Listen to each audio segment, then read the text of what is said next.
कि कन्या पूजन कर आज के समारोह की विधिवत शुरुआत करने का कष्ट करें। माननीय मुख्यमंत्री महोदय से सादर निवेदन कन्या पूजन का। साथ में माननीय उप मुख्यमंत्री महोदय, आज हमारे लिए ऐतिहासिक क्षण, जबकि माननीय मुख्यमंत्री महोदय का पदार्पण नहीं होते कन्या पूजन किया जा रहा माननीय मुख्यमंत्री महोदय के द्वारा। जगत जननी की स्वरूपा है आज की बेटियां, पूर्व जन्मों के सुफल से आज की बेटियां। आप जोरदार करतब ध्वनि के साथ इन बेटियों के सम्मान में तालियां बजाएं। माननीय मुख्यमंत्री महोदय के द्वारा कन्या पूजन किया जा रहा है।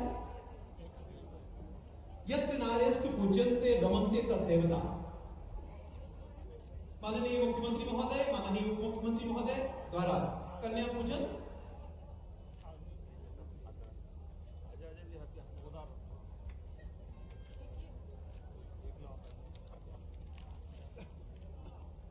हम नारी की आजादी का सम्मान करेंगे, हम नारी की सुरक्षा का ध्यान रखेंगे। सृष्टि की पूरक है मां देव की बहन नारी, शक्ति भक्त जननी तेजस्वी ले नारी। माननीय मुख्यमंत्री महोदय द्वारा कन्या पूजन के पश्चात दीप प्रज्वलन किया जाएगा माननीय मुख्यमंत्री महोदय के द्वारा। मैं निवेदन करूंगा माननीय मुख्यमंत्री महोदय साथ के सभी सम्मानीय अतिथियों से कि दीप प्रज्वलन करें। शुभम करोति कल्याणम आरोग्यम धन संपदा शत्रु बुद्धि विनाशाय दीप ज्योति नमस्तुते। आइए हम सब दीप वाटिका के उजाले से संकल्पित होकर मध्य प्रदेश के चौमुखी के विकास का आह्वान करें। जोरदार तालियां बजाएं। करतब ध्वनि के साथ आप भी सम्मिलित हो। इस दीपक की लौ के साथ हमारा प्रदेश लगातार आगे बढ़ता रहे, हमारा विंध्य क्षेत्र लगातार कीर्तिमान स्थापित करता रहे। हम विकास की असीम ऊंचाइयों तक ले चले प्रदेश को। विकास होगा निरंतर, विंध्य को बनाएंगे और बेहतर। माननीय मुख्यमंत्री महोदय द्वारा दीप प्रज्वलन किया गया। इसके पश्चात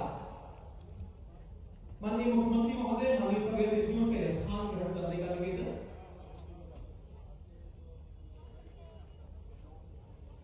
मैं निवेदन करूंगा माननीय उप मुख्यमंत्री महोदय आदरणीय राजेश शुक्ल जी से कि आप माननीय मुख्यमंत्री महोदय का स्वागत करें विंध्य की धरा में, विंध्य की ओर से,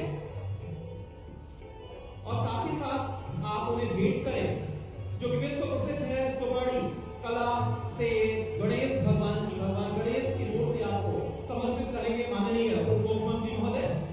आप जोरदार तालियां बजाकर इस स्वागत अभिनंदन में शामिल हो। इसी क्रम में मैं निवेदन करूंगा माननीय सांसद महोदय श्री जनार्दन मिश्र जी से कि आप माननीय मुख्यमंत्री महोदय का स्वागत करें।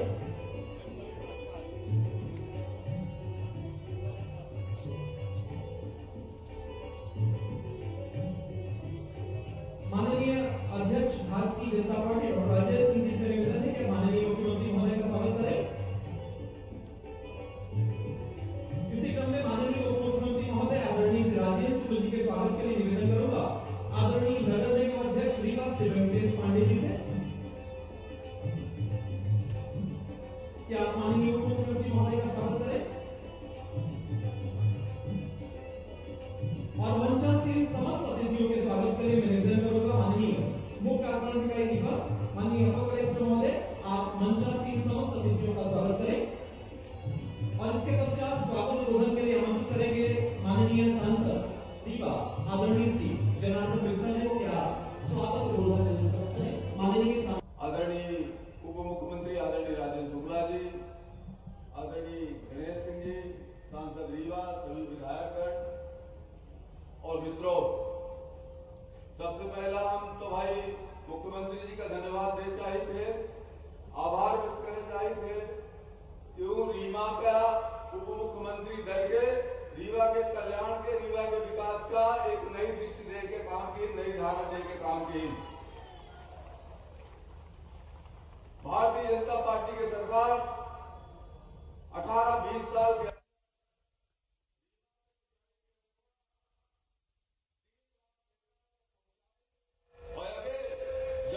मुख्यमंत्री जी जब निर्णय नहीं ओके आधार पर 3 लाख एकड़ में भेड़ से सिंचाई के रकबा 1.5 साल के अंदर बढ़ गई। यह में से रीवा जिला के 6 लाख एकड़ जमीन सिंचित करे के थे, मुख्यमंत्री जी ली नहीं, भारतीय जनता पार्टी की सरकार ली थी। और के आगे मऊगंज के जौन डीपीआर बन रहा है तो 3 लाख एकड़ जमीन वो से चली। यह में से कुल रीवा और मऊगंज के जमीन का भारतीय जनता पार्टी की सरकार 9 लाख एकड़ सिंचाई के रकबा बढ़ावे के काम कर रही है। एक के लिए हम बहुत बहुत धन्यवाद दे थे। हम आभार व्यक्त करी थे अपने केंद्रीय नेतृत्व के जौन हमेशा रीवा के लिए ध्यान दी। मुख्य आदरणीय प्रधानमंत्री जी 3,200 करोड़ रुपया नल जल योजना के दिन, हवाई अड्डा दिन, यह सब काम अपने भारतीय जनता पार्टी की सरकार में केंद्र और राज्य के सरकार के काम चल रहा है। हम फिर से मुख्यमंत्री जी का आभार व्यक्त करी थे, अपने केंद्रीय नेतृत्व के आभार व्यक्त करके अपन बात समाप्त करी थे। धन्यवाद। जय हिंद। धन्यवाद माननीय सांसद रीवा आदरणीय से जयराम मिश्रा जी। रीवा को विकास की असीम ऊंचाइयों तक पहुंचाने हेतु संकल्पित रीवा को राष्ट्र का गौरव बनाने का सपना देखने वाले हम सभी के विकास पुरुष माननीय उप मुख्यमंत्री महोदय आदरणीय श्री राजेंद्र शुक्ल जी को संबोधित करने के लिए आमंत्रित करूंगा। माननीय उप मुख्यमंत्री महोदय आदरणीय श्री राजेंद्र शुक्ल जी से निवेदन कि आप समारोह को संबोधित करने का कष्ट करें।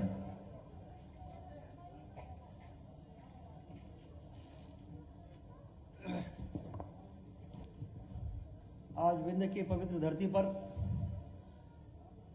जिसे सफेद शेरों की धरती के रूप में भी सारी दुनिया जानती है, ऐसे हमारे रीवा में पधारे मध्य प्रदेश के नवनियुक्त मुख्यमंत्री हमारे आदरणीय मोहन यादव जी हमारे बीच में पधारे हैं।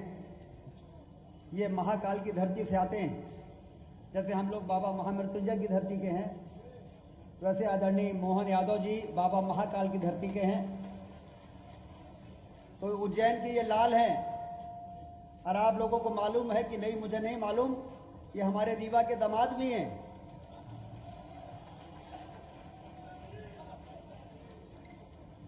इसलिए रीवा के रोड शो में जब अति उत्साह दिखा आज, तो मैंने मोहन जी से कहा कि ये मुख्यमंत्री भर का स्वागत नहीं है, रीवा के दामाद का स्वागत हो रहा है। तो आज हमारे बीच में पधारे हैं जिन्होंने बहुत कम समय में 20 दिन में ही कार्यभार संभालने के बाद सुशासन की दिशा पर, और जिस तरह से मध्य प्रदेश से बीमारू राज्य का कलंक मिटाने का काम भारतीय जनता पार्टी की सरकार ने 2003 से लगातार किया है, पूर्व मुख्यमंत्री शिवराज सिंह चौहान जी के नेतृत्व में उस काम को लोगों ने मुझसे पूछा कि आगे क्या काम होगा।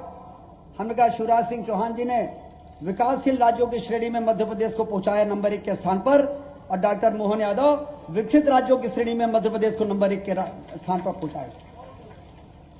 ऐसे मोहन यादव जी हमारे दो मंत्री यहां पर उपस्थित हैं, हमारे विंध्य की धरा के आदरणीय श्रीमती राधा सिंह जी, आदरणीय श्रीमती प्रतिमा बागरी जी, इनका भी ताली बजाकर स्वागत करें। मंत्री बनने के बाद पहली बार सार्वजनिक मंच में यहां पर उपस्थित है।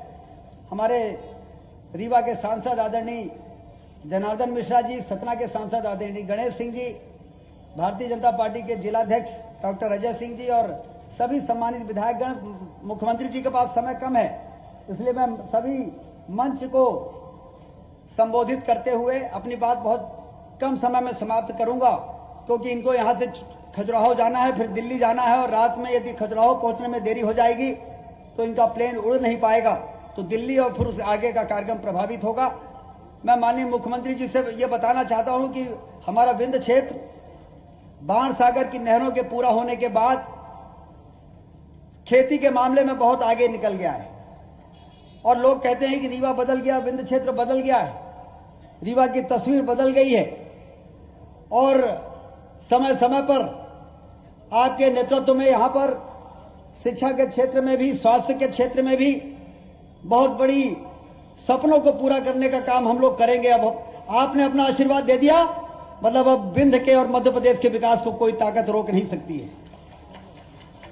लोगों की वोटों की कीमत प्रधानमंत्री नरेंद्र मोदी जी के नेतृत्व में गरीब के कल्याण की योजनाएं, वो सारा काम करने में कोई बाधा अब सामने नहीं है, क्योंकि आप लोगों ने 230 में से मध्य प्रदेश की जनता ने 163 सीट जिताया है, जो ऐतिहासिक रूप से सफलता है।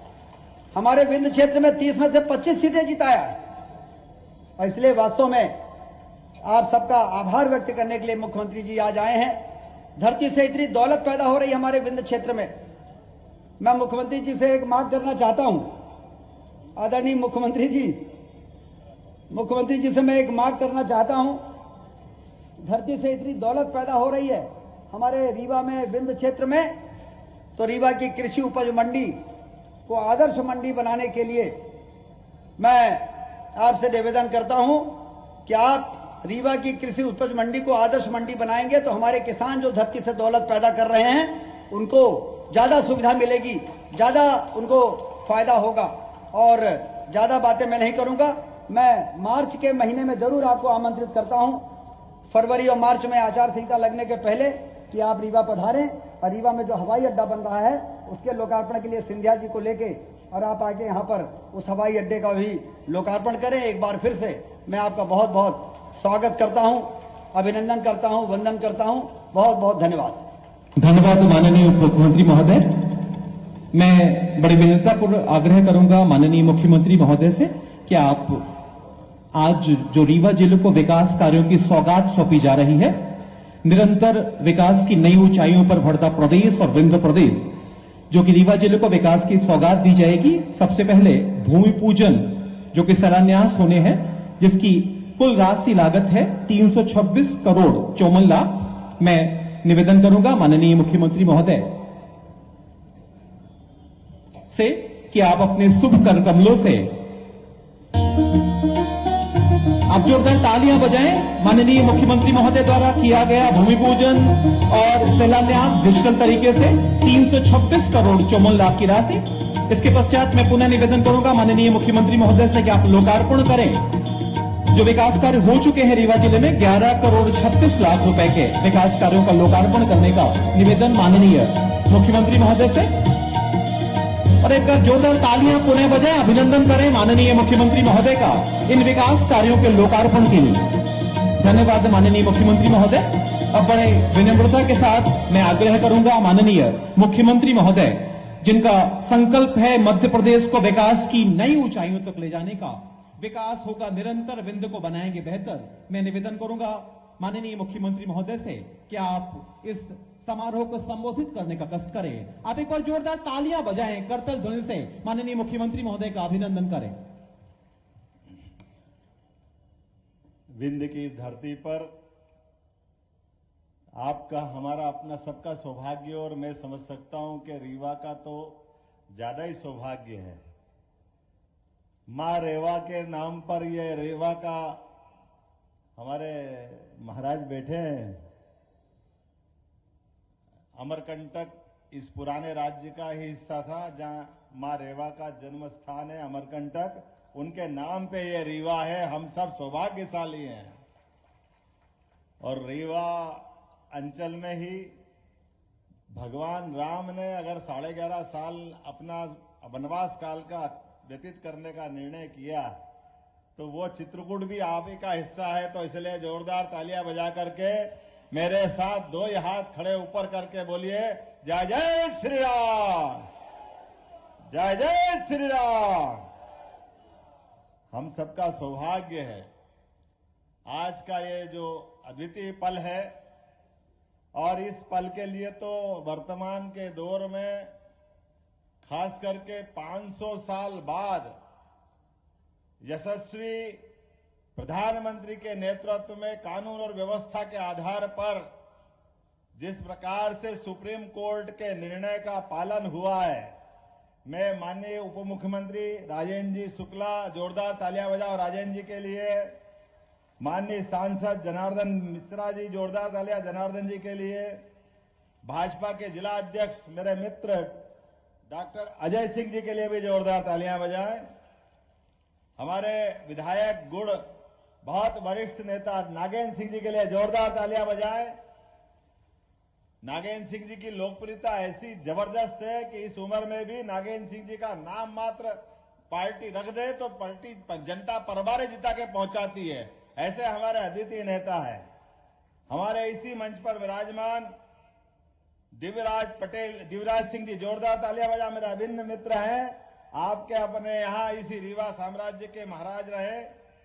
हमारे लिए प्रदीप पटेल जी, जोरदार तालियां प्रदीप पटेल जी के लिए। विधायक है प्रदीप जी, यहां मंच पर मौजूद सिद्धार्थ, अब आप तालियां बजाते रहिए, नाम ज्यादा है और मेरे को 5:30 बजे के पहले वापस यहां से सबसे पहले खजुराहो जाना है, तो इसीलिए नरेंद्र प्रजापति जी, जोरदार नरेंद्र प्रजापति जी, सिद्धार्थ तिवारी जी, राजेश पांडे जी, अनिल पटेल जी, नीता कौल जी, प्रणव प्रताप सिंह जी, वेंकटेश पांडे जी, वीरेंद्र गुप्ता जी, श्रीमती प्रज्ञा त्रिपाठी जी, श्री राजेंद्र पांडे जी, सुरेंद्र चंदेल जी, श्रीमती ममता गुप्ता जी, श्री रामजी प्रजापति और हमारी इस अंचल की 2 मेरी मंत्रिमंडल के साथी बहनें, जोरदार तालियां प्रतिमा बागरी जी के लिए भी और राधा सिंह जी के लिए जोरदार तालियां बजाइए। देखो लोकतंत्र गौरवान्वित कैसे होता है।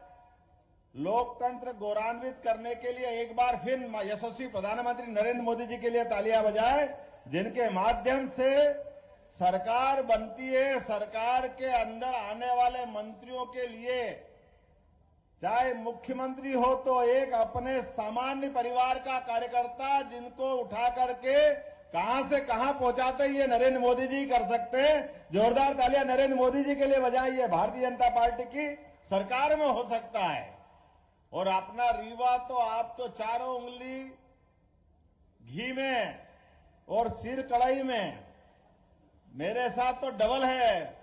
आपका उप मुख्यमंत्री भी अपने रीवा के और आपके दामाद भी रीवा के, कितना ज्यादा आनंद आया इस बात के लिए। और बचा कुचा थोड़ी बहुत कसर अगर थी तो पहली बार वाले विधायक दोनों बहनें भी आपकी रीवा अंचल की, जोरदार तालियां बजाएं राधा सिंह जी के, प्रतिभा जी के लिए। हमारे यहां पद का महत्व नहीं है, व्यवस्था में कार्यकर्ताओं को प्रशिक्षित करने का महत्व है। और इसी कारण से लोकतंत्र जिंदा किस बात के लिए होता है। लोकतंत्र की लंबी लड़ाई में अमर शहीद क्रांतिकारियों ने अपने बलिदान दिया है, अपने आत्म आहुतियां दी है। और रीवा का तो मैंने अपने दिवराज सिंह जी से सुना है, रीवा हमारा वो साम्राज्य है जब मुगल सत्ता ने तलवार के दम पर अच्छे को परास्त किया, तो रीवा साम्राज्य ने हमारी सनातन संस्कृति को बचाने के लिए सदैव युक्ति बुद्धि से अपना रास्ता निकालते निकालते पूरा सनातन धर्म को बचाने का प्रयास किया। मैं इस बात के लिए आनंदित भी हूं कि हां, रीवा का अपना वाकई समय आ गया विकास का। जोरदार तालियां बजाओ, अब कोई कोर कसर बाकी नहीं रहेगी रीवा के लिए। हमने अपने काम के आधार पर यशस्वी मुख्यमंत्री से शिवराज सिंह जी चौहान, पूर्ववर्ती मुख्यमंत्री ने जब अपने विकास के कारवां को बढ़ाया यशस्वी नरेंद्र मोदी जी के नेतृत्व में, तो हमने पुनः संकल्प लिया कि आपने जहां तक बढ़ाया है हम उससे 4 गुना आगे ले जाने के लिए संकल्पित है। इसलिए आपकी कोई योजना, किसी प्रकार के विकास के काम को बगैर बंद किए और नए नए कीर्तिमान बनाएंगे, नई नई ऊंचाइयों पे ले जाएंगे। और इसीलिए काम का विकेंद्रीकरण करने का भी हमने सिस्टम बनाया है। सरकार को वल्लभ भवन से उठा करके संभाग तक और संभाग से जिले तक और जिले के बाद विधानसभा के अपने कार्यकर्ताओं के माध्यम से विकास के लिए गली गली, मोहल्ले मोहल्ले, हर जगह दरकार जहां रहेगी वहां तक विकास के आयाम को ले जाया जाएगा। और ये यशस्वी प्रधानमंत्री की सरकार है जिनने आह्वान किया कि हम सरकार में आए तो ये तमाम प्रकार के, जाना कितने प्रकार के षड्यंत्र होते सरकार बनाने के लिए। और उन्होंने जो कहा कि हमारे पास केवल 4 जातियां हैं, वो 4 जातियां में किसान, महिला, युवा, ये जो उनका अपना समीकरण है, केवल उनके लिए किसान, इनके लिए काम करेंगे। मुझे इस बात की प्रसन्नता है कि सिंचाई के संसाधन भी सबसे अच्छे कहीं पनपे तो रीवा अंचल में पनप करके गरीब से गरीब आदमी के भी जीवन में बदलाव लाने का प्रयास है। और राजेंद्र जी रुकिएगा मत, और जो प्रस्ताव बना सकते, आपने कृषि उपज मंडी को अच्छा करने की बात की, मैं मंच से ही घोषणा करता हूं, कृषि उपज मंडी हमारी सर्वश्रेष्ठ बनेगी, इसमें कोई कॉम्प्रोमाइज नहीं होगा। इसके अलावा भी विकास के मामले में अब रोजगार परक विकास की दृष्टि जरूरत है। और रोजगार परक विकास के लिए निश्चित रूप से अब हमारे लिए आने वाले समय में उद्योग धंधे, किसान की व्यवस्था, खास करके जिस प्रकार का समय चल रहा है, उद्योग धंधे में भी माइनिंग से जुड़े जिले, जहां हमारी माइनिंग है, खनिज के बहुत अच्छे संसाधन है, उनके माध्यम से विकास होगा। तो वो जिले जहां ये पहले से लगे वो तो अपनी जगह है ही, लेकिन ऐसे जिले जहां इसकी दरकार है, अभी गुंजाइश है, उन जिलों के लिए विशेष सब्सिडी देकर के उनको भी खड़ा कर करे प्रत्येक बेरोजगार के हाथ में सरकार कोशिश करेगी उनके जीवन में सुख का उजाला आए, उनका जीवन भी बदले। ये प्रयास हमारी सरकार का रहने वाला है। नई शिक्षा नीति के माध्यम से यशस्वी प्रधानमंत्री ने नया दरवाजा खोला है कि हाँ, विकास तो हम करेंगे, लेकिन केवल रोटी कपड़ा मकान की बात नहीं करेंगे।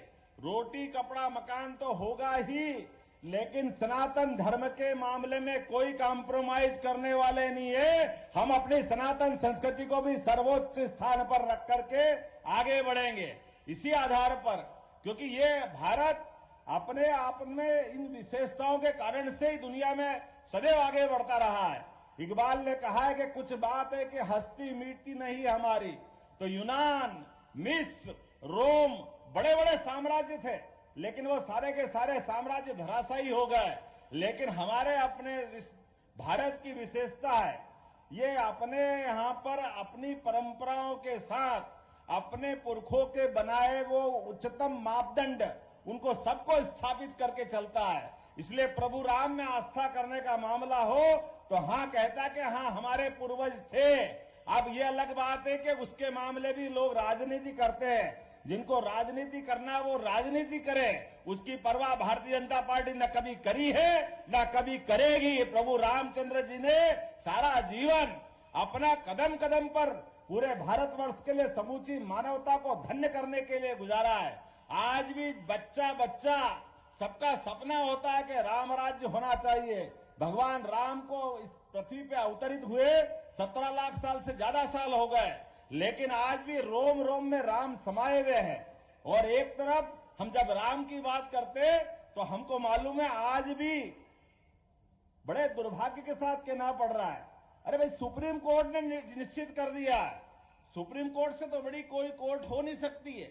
सुप्रीम कोर्ट ने निश्चित किया कि हाँ, अयोध्या में भगवान राम का मंदिर बनना चाहिए, वो मार्ग प्रशस्त होना चाहिए। मुझे इस बात की प्रसन्नता के मुस्लिम बंधुओं ने भी, जो पिटिशनर थे, उनने भी कहा कि हाँ हमको भी सहमति है, हम ये भगवान राम का मंदिर अयोध्या में बनना चाहिए।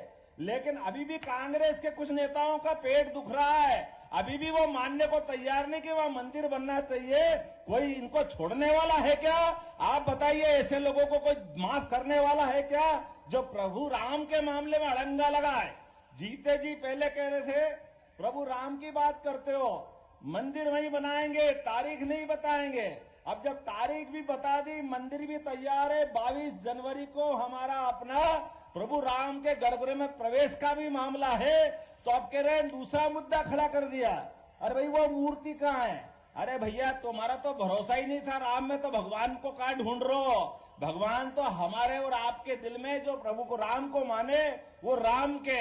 आपने तो केवल राजनीति की है। ऐसे राजनीति करने वालों को मैं निश्चित कह सकता हूं कि आज जिस प्रकार से जन आभार यात्रा के माध्यम से वैसे तो प्रदेश भर में माहौल बना है, लेकिन रीवा ने सबसे ऊंचा छक्का लगाया है, सबसे ऊंचा अपना आज का परचम लहराया है। मैंने इतने खराब माहौल में भी, जब बारिश, कोहरा, शीत, तमाम प्रकार के अवरोध, परमात्मा अपनी परीक्षा ले रहा है, लेकिन रीवा के लोगों ने और पूरे रीवांचल के लोगों ने जो स्वागत किया है, तो मैंने भी संकल्प किया है परमात्मा की दया से अगर सरकार के मुखिया का जवाबदारी दी है तो राजेंद्र जी और हम सब मिलकर के कोई कोर कसर नहीं बाकी छोड़ेंगे। प्रत्येक क्षेत्र में अपन आगे बढ़ेंगे, क्योंकि हमारी जवाबदारी है। अगर हम अपनी इतने प्रचंड बहुमत के बाद अगर हम सरकार को आगे नहीं ले जाएंगे तो कौन ले जाएगा? और इसके साथ साथ विकास भी करेंगे और हमारी सनातन संस्कृति पे गर्व भी करेंगे। मुझे इस बात की जानकारी है कि यहाँ पाणिनि संस्कृत विश्वविद्यालय का एक केंद्र बनने वाला है।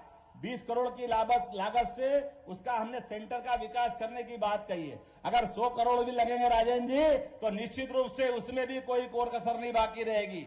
जिस जिस क्षेत्र में भी पैसा लगेगा, जो विकास का काम की आवश्यकता होगी, वो सारे के सारे काम होंगे।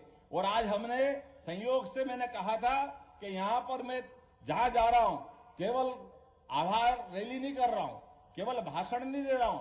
हमारे सभी माननीय विधायक, सांसद, मंत्री, इनके संभागों के साथ लॉ एंड ऑर्डर की बैठक।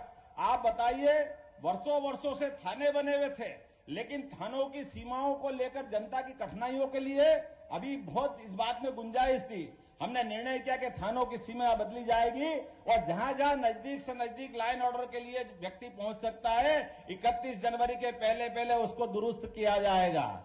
हमारे कार्यकर्ताओं का तो ठीक है, आम जनता का भी मान सम्मान के मामले में कोई भी प्रशासन का अधिकारी बदतमीजी करेगा, हमारी सरकार बर्दाश्त नहीं करेगी किसी कीमत पर। वो कितना भी बड़ा अधिकारी क्यों न हो, सरकार का मतलब जनता की सरकार है, गरीबों की सरकार है, जनता के बीच से चुन के आते हैं, तो जनता का सम्मान करना हमारा भी दायित्व है और अधिकारियों का भी दायित्व है। इस मामले में कोई कॉम्प्रोमाइज नहीं किया जाएगा। जो शासन के निर्णय हैं, हम शासन के सभी निर्देशों का यथायोग्य पालन कराने के लिए कटिबद्ध है। इसलिए शासन ने जो जो निर्णय किए, उन सारे निर्णयों का पालन कराने के लिए हमारी सारी संभागीय बैठकें तय हो गई है। उन बैठकों के अंदर एक एक एसीएस तय किए हैं।